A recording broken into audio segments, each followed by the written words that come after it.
Assalamu alaikum students, it's your computer class and today it's your lecture number 11. In the last lecture we studied about some logical operators, that was and, or and not. In today's lecture we are going to discuss the truth table of those logical operators. So the lecture overview is the truth table, and the truth tables are of and, or and not logical operator.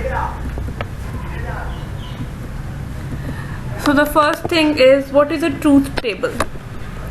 A truth table is used to check whether a proposition is true or false. एक truth table हम क्यों बनाते हैं? ये check करने के लिए कि कोई भी हमारे पास अगर प्रोपोजिशन है तो वो ट्रू है या फॉल्स है, उसकी ट्रूथ वैल्यू क्या है, कि वो जो प्रोपोजिशन है उसकी वैल्यू ट्रू है या फॉल्स है. It is use to check the truth value of proposition where a logical operator is used. अब जब हमारे पास सिर्फ एक प्रोपोजिशन होती है उसकी ट्रूथ वैल्यू पता करने के लिए हम ट्रूथ टेबल नहीं बनाते. ठीक है, जब हमारे पास एक से ज़्यादा प्रोपोजिशंस होती हैं और वो किसी लॉजिकल ऑपरेटर से कनेक्ट होती हैं तो फिर हम क्या यूज़ करते हैं? ट्रूथ टेबल यूज़ करते हैं उसकी ट्रूथ वैल्यू पता करने के लिए. ठीक है, क्योंकि वो एक कंपाउंड प्रोपोजिशन बना देती हैं, सारी प्रोपोजिशंस कनेक्ट करके एक कंपाउंड प्रोपोजिशन बना देती हैं और फिर उस कंपाउंड प्रोपोजिशन की ट्रूथ वैल्यू पता करने के लिए हम क्या बनाते हैं? टेबल बनाते हैं. ठीक है, so let's discuss the truth tables of logical operators. So the first truth table is of AND operator. Let's assume we have two propositions. The first is P, today is Monday, and the second is Q, it is raining. So there are two propositions और हमने इन दोनों को connect करके एक compound proposition बनानी है. ठीक है, so जब हम AND ऑपरेटर यूज करेंगे तो it will be P and Q. तो हमारे पास प्रोपोजिशन क्या बनेगी? Today is Monday and it is raining. Today is Monday क्या था? हमारे पास P प्रोपोजिशन थी और इट इज रेनिंग हमारे पास Q प्रोपोजिशन थी. जब हमने इसको एंड से कनेक्ट किया तो ये क्या बन गई? Today is Monday and it is raining. ठीक है, अब हमने क्या देखना है? इसका ट्रूथ टेबल देखना है कि ट्रूथ टेबल बनता कैसे. Okay, so first of all हमारे पास एक कॉलम है P का, एक हमारे पास कॉलम है Q का. ये दोनों हमारी क्या थी? प्रोपोजिशंस थी. और जो लास्ट टेबल है हमारे पास कॉलम, वो है हमारे पास P एंड Q का, जो हमारी कंपाउंड प्रोपोजिशन थी. ठीक है, अब हमने P और Q की दोनों की ट्रू और फॉल्स दोनों वैल्यूज लगा लगा के चेक करना है कि P एंड Q की पॉसिबल ट्रूथ वैल्यूज कौन कौन सी हैं. ठीक है, सपोज जो फर्स्ट रो है उसमें क्या है? हमारे पास P की ट्रूथ वैल्यू क्या है? ट्रू. और Q की ट्रूथ वैल्यू क्या है? ट्रू. ठीक है, और दोनों जो प्रोपोजिशन है वो किससे कनेक्टेड है? एंड ऑपरेटर से कनेक्टेड है. तो एंड ऑपरेटर में क्या होता है कि जब दोनों वैल्यूज ट्रू होती हैं या सारी वैल्यूज हमारे पास जितनी भी प्रोपोजिशन है, हमारे पास यहाँ पे सिर्फ दो प्रोपोजिशन है P एंड Q, तो हमारे पास जितनी भी प्रोपोजिशन है अगर उनकी वैल्यू ट्रू हो तो हमारे पास कंपाउंड प्रोपोजिशन की वैल्यू क्या आती है? ट्रू. ठीक है, दोनों प्रोपोजिशन एंड से कनेक्टेड हैं तो एंड में क्या होता है कि जब हमारे पास सारी प्रोपोजिशंस की इंडिविजुअल वैल्यू ट्रू हो तो हमारे पास कंपाउंड प्रोपोजिशन की वैल्यू क्या आती है? ट्रू आती है. ठीक है, तो जो सबसे पहली रो थी उसमें P एंड Q दोनों की वैल्यू क्या थी? ट्रू. अब जो सेकंड रो है हमारे पास उसमें हमने P की वैल्यू ट्रू रखी है लेकिन Q की वैल्यू क्या कर दी है? फॉल्स. P और Q दोनों प्रोपोजिशंस हैं. ठीक है, अब हमने क्या किया है कि हम इस तरह चेक करते हैं कि फॉर एग्जाम्पल अगर हमारे पास today is Monday is true लेकिन इट इज रेनिंग, ये फॉल्स है हमारे पास. मतलब आज मंडे है लेकिन आज बारिश नहीं हो रही, तो हमारे पास ये जो है इट इज रेनिंग, ये क्या होगा? फॉल्स. लेकिन टुडे इज मंडे हमारे पास क्या है? ट्रू, क्योंकि टुडे इज मंडे. ठीक है, लेट्स एज्यूम. तो इसमें हमारे पास जो कंपाउंड प्रोपोजिशन है उसकी वैल्यू क्या आएगी? फॉल्स. क्यों? क्योंकि एंड ऑपरेटर में क्या होता था कि अगर आपके पास एक भी प्रोपोजिशन की वैल्यू फॉल्स आ जाए तो आपकी कंपाउंड प्रोपोजिशन क्या हो जाती थी? फॉल्स हो जाती थी. ठीक है, so the third row we have here, जिसमें क्या है कि जो P है हमारे पास प्रोपोजिशन, उसकी वैल्यू हमने फॉल्स रखी है और Q की वैल्यू हमने क्या रखी है? ट्रू. तो इसमें प्रोपोजिशन जो कंपाउंड है वो क्या बनेगी? Today is not Monday and it is raining. क्योंकि टुडे इज मंडे जो था वो क्या हो गया? फॉल्स हो गया कि टुडे आज मंडे नहीं है लेकिन आज बारिश हो रही है. तो ये वाला क्या है? Q जो है इट इज रेनिंग वो ट्रू है लेकिन टुडे इज मंडे हमारे पास फॉल्स है. तो इसकी भी कंपाउंड प्रोपोजिशन की ट्रूथ वैल्यू हमारे पास क्या आएगी? फॉल्स. क्योंकि एंड ऑपरेटर में अगर एक भी ट्रूथ वैल्यू फॉल्स हो तो उसकी कंपाउंड प्रोपोजिशन की वैल्यू क्या हो जाती है, फॉल्स। ठीक है, अब लास्ट हमारे पास क्या है, दोनों फॉल्स हैं, पी भी फॉल्स है और क्यू भी फॉल्स है, मतलब आज मंडे भी नहीं है और आज बारिश भी नहीं हुई, तो दोनों की ट्रूथ वैल्यू क्या है हमारे पास, फॉल्स। जब दोनों की ट्रूथ वैल्यू फॉल्स है तो ऑब्वियसली जो एंड ऑपरेटर जब हमने यूज किया है तो हमारे पास कंपाउंड प्रोपोजिशन की वैल्यू भी क्या होगी, फॉल्स होगी। ठीक है, क्योंकि एंड ऑपरेटर में कंपाउंड प्रोपोजिशन सिर्फ तब ट्रू होती है जब आपकी सारी की सारी इंडिविजुअल प्रोपोजिशंस भी ट्रू हों। अगर एक भी इंडिविजुअल प्रोपोजिशन आपके पास फॉल्स हो तो हमारी कंपाउंड प्रोपोजिशन क्या हो जाती है, फॉल्स। सिर्फ फर्स्ट हमारे पास ट्रू ऐसी थी जिसमें हमारे पास दोनों प्रोपोजिशंस ट्रू थी, तो उसमें हमारे पास कंपाउंड प्रोपोजिशन क्या थी, फॉल्स। सेकंड में हमारे पास क्यू फॉल्स थी, थर्ड में हमारे पास पी फॉल्स थी और फोर्थ में हमारे पास पी एंड क्यू दोनों फॉल्स थी। तो इन तीनों की बारी में हमारे पास कंपाउंड प्रोपोजिशन क्या है, फॉल्स। ठीक है, this was the truth table for and operator. The next truth table is of or operator. ठीक है, सेम एग्जाम्पल लेते हैं। Let's assume we have two propositions, the first is today is Monday and the second is it is raining. अब ये दोनों किससे connect होंगी, और ऑपरेटर से, और ऑपरेटर की कंडीशंस डिफरेंट है। पी और क्यू, टुडे इज मंडे और इट इज रेनिंग, या तो आज मंडे या फिर बारिश हो रही। ठीक है, दोनों में और है, तो इसका ट्रूथ टेबल देखते हैं। द फर्स्ट रो में क्या है, सबसे पहले P इज ट्रू, मतलब टुडे इज मंडे और इट इज रेनिंग। ठीक है, दोनों किससे कनेक्टेड है, और से कनेक्टेड है। तो और से क्या होता है कि अगर आपके पास सारी ट्रू है तो आपके पास क्या आना है, ट्रू ही कंपाउंड प्रोपोजिशन आएगी। और में क्या होता है, अगर आपकी सारी इंडिविजुअल्स में से कोई एक भी ट्रू हो आपके पास तो कंपाउंड प्रोपोजिशन क्या आती है, ट्रू आती है। ठीक है, तो यहाँ पे क्या है, टुडे इज मंडे, ये हमारे पास ट्रू है, और इट इज रेनिंग, ये भी हमारे पास क्या है, ट्रू। जब दोनों ट्रू हैं और से कनेक्टेड हैं तो हमारी कंपाउंड प्रोपोजिशन की वैल्यू क्या आएगी, ट्रू। सेकेंड रो है हमारे पास, today is Monday is true but it is raining is false. अब और में क्या होता है, अगर एक भी ट्रू है तो आपके पास कंपाउंड प्रोपोजिशन क्या आनी है, ट्रू। तो इसमें हमारे पास P ट्रू था तो हमारे पास कंपाउंड प्रोपोजिशन क्या आएगी, ट्रू।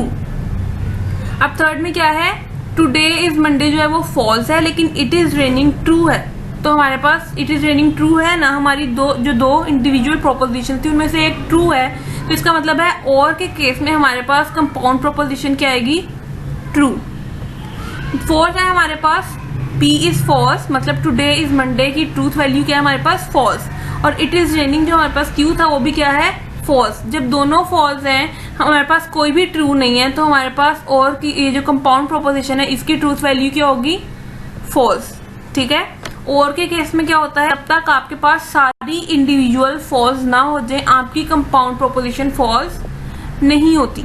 अगर आपके पास एक भी इंडिविजुअल ट्रू है तो आपकी कंपाउंड प्रोपोजिशन की ट्रूथ वैल्यू क्या आएगी, true. The next we have is truth table for not operator. अब नॉट ऑपरेटर में हमारे पास सिर्फ एक प्रोपोजिशन यूज होती है। ठीक है, इसमें हमारे पास दो प्रोपोजिशन यूज नहीं होती। So let's assume we have a proposition today is Monday. So not P के साथ वो क्या हो जाएगी, today is P is today is raining. So not P के साथ वो क्या हो जाएगी, today is not raining. ठीक है, तो इसका हमारे पास जो टेबल बनेगा वो क्या है, हमारे पास सिर्फ दो वैल्यूज होंगी, या तो P ट्रू होगा या तो P फॉल्स होगा। और अगर P ट्रू है तो वो नॉट के बाद क्या हो जाएगा, फॉल्स, और अगर P फॉल्स है तो वो नॉट के बाद क्या हो जाएगा, ट्रू। क्योंकि इसमें हमारे पास प्रोपोजिशन ही एक है तो हमें दो कॉलम्स P का अलग और Q का अलग बनाने की जरूरत नहीं है। हमारे पास सिर्फ एक ही प्रोपोजिशन है, that is P today is raining. तो अगर वो ट्रू है तो हमारे पास नॉट P लगाने के बाद क्या हो जाएगी, वो फॉल्स, और अगर वो फॉल्स है तो नॉट लगाने के बाद वो क्या हो जाएगी, ट्रू। ये हमने तीन ऑपरेटर्स देखे के ट्रूथ टेबल देखे। ठीक है, एक एंड का, एक और का और एक नॉट का। The next we have is truth table for complex boolean expressions. अब boolean expressions कौन से हैं, जो हमने पीछे बनाए थे P and Q, P और Q, ये सारे हमारे पास क्या है, boolean expressions है। अब complex boolean expressions क्या होते हैं कि हमने बनाया था P and Q, that was not complex, क्योंकि उसमें सिर्फ एक logical operator यूज हो रहा था। complex क्या होता है, जिसमें एक से ज्यादा logical operators यूज हुए। ठीक है, उनके लिए हम ट्रूथ टेबल कैसे बनाते हैं वो हम देखेंगे। Suppose we have two propositions, P is today is Monday and Q is it is raining. अब हमने ट्रूथ टेबल किसके लिए बनाना है, पहले हमने किसके लिए बनाया, P एंड Q के लिए, P और Q के लिए, और किसके लिए बनाया था, नॉट P के लिए। अब जो हमने ट्रूथ टेबल बनाना है हमने बनाना है नॉट P एंड Q। अब हमारे पास दो लॉजिकल ऑपरेटर्स यूज हो रहे हैं यहाँ पे, P के साथ नॉट यूज हो रहा है और नॉट P के साथ और Q के साथ क्या यूज हो रहा है, दरमियान में एंड। ठीक है, तो क्या बनेगा, P हमारे पास था today is Monday, not P हमारे पास क्या बनेगा, टुडे इज नॉट मंडे। उसके बाद हमारे पास मिड में क्या है, एंड Q था, आगे Q है और Q तक क्या था हमारे पास, इट इज रेनिंग। तो क्या बनेगा, today is not Monday and it is raining. ठीक है, अब हमारे पास जो P प्रोपोजिशन थी उसके साथ क्या आ रहा है, ऑपरेटर नॉट, और फिर उन दोनों के दरमियान में क्या आ रहा है हमारे पास, ऑपरेटर एंड। ठीक है, अब इसका ट्रूथ टेबल कैसे बनेगा, we have here is P। ठीक है, हमारे पास अब हमने क्या क्या फाइंड करना है, अगर हमने इस पूरे की ट्रूथ वैल्यूज फाइंड करनी है तो हमें P भी पता होना चाहिए, हमें नॉट P भी पता होना चाहिए और Q भी पता होना चाहिए। ठीक है, तो first of all we have P। अब हमारे पास P है और यहाँ पे हमने नॉट P फाइंड करना है। ठीक है, अब हमारे पास अगर P ट्रू है तो नॉट P क्या होगा, फॉल्स। ठीक है, और अगर P फॉल्स है तो नॉट P क्या होगा, ट्रू। ओके, अब हमारे पास Q क्या था, ये देखें जो फर्स्ट कॉलम है उसमें हमारे पास P क्या है, ट्रू, और Q भी क्या है, ट्रू। सेकंड में क्या है, रो में सेकंड में P ट्रू है और Q क्या है, फॉल्स। थर्ड में P फॉल्स है और Q क्या है, ट्रू, और फोर्थ में क्या है, दोनों फॉल्स है। इस तरह हमने 4 रोज बनानी होती हैं, एक में दोनों ट्रू होते हैं P एंड Q, एक में दोनों फॉल्स होते हैं, एक में P ट्रू होता है और Q फॉल्स होता है, और एक में P फॉल्स होता है और Q ट्रू होता है। ठीक है, तो सबसे पहले हमने ये दो बना लिए, P एंड Q, और उसके बाद हमने क्या फाइंड करना है, नॉट P, क्योंकि जो एंड ऑपरेटर है वो किसके मिड में है, नॉट P के और Q के। ठीक है, वो P और Q के मिड में नहीं है, ये पूरा एक है, नॉट P और Q के मिड में है एंड। ठीक है, सबसे पहले हमने क्या फाइंड करना है, नॉट P। अब जहां जहां पे P ट्रू है वहां पे नॉट P क्या हो जाएगा, फॉल्स, और जहां जहां पे P फॉल्स है वहां पे नॉट P क्या हो जाएगा, ट्रू। अब एंड ऑपरेटर किसके दरमियान में है, एक नॉट P के और Q के। अब हमने एंड ऑपरेटर जो लगाना है वो इन दो कॉलम्स पे लगाना है। अब हमने P को नहीं देखना क्योंकि P से हमें सिर्फ नॉट P चाहिए था। ठीक है, तो अब एंड ऑपरेटर क्या है, नॉट P और Q में। अब सबसे पहले जो हमारे पास नॉट P है वो क्या है, फॉल्स, और Q क्या है, ट्रू। तो एंड में क्या होता है, जब तक आपके पास सारे ट्रू नहीं होते आपका कंपाउंड प्रोपोजिशन ट्रू नहीं होता। तो यहाँ पर हमारे पास एक फॉल्स है तो हमारे पास कंपाउंड क्या आ जाएगी, फॉल्स, क्योंकि हमारे पास सारे ट्रू नहीं है। जो सेकंड रो है उसमें क्या है, नॉट P फॉल्स है और Q भी क्या है, फॉल्स। तो एंड से कनेक्टेड है तो इसका मतलब है इसने किससे क्या आना है, कंपाउंड प्रोपोजिशन की ट्रूथ वैल्यू फॉल्स। थर्ड में क्या है, नॉट P हमारे पास ट्रू है और Q भी हमारे पास ट्रू है और एंड से कनेक्टेड है। तो एंड में क्या होता है, जब सारे ट्रू होते हैं तो हमारे पास कंपाउंड प्रोपोजिशन भी ट्रू होती है। और थर्ड है हमारे पास नॉट P हमारे पास ट्रू है और Q क्या है हमारे पास, फॉल्स। तो एक फॉल्स आ गया हमारे पास जब एक भी फॉल्स आ जाए तो एंड में हमारी कंपाउंड क्या हो जाती है, फॉल्स। तो इस तरह हम एक से ज्यादा लॉजिकल ऑपरेटर्स लगाकर भी उनका ट्रूथ टेबल बना सकते हैं। पहले हमने किसका बनाया था, खाली P एंड Q का, दोनों प्रोपोजिशन थी और वो सिर्फ एक लॉजिकल ऑपरेटर से कनेक्टेड थी। लेकिन यहाँ पे हमारे पास दो लॉजिकल ऑपरेटर हैं, one is not and one is and. ठीक है, तो इस तरह हम कॉम्प्लेक्स बूलियन एक्सप्रेशंस का भी ट्रूथ टेबल बना सकते हैं।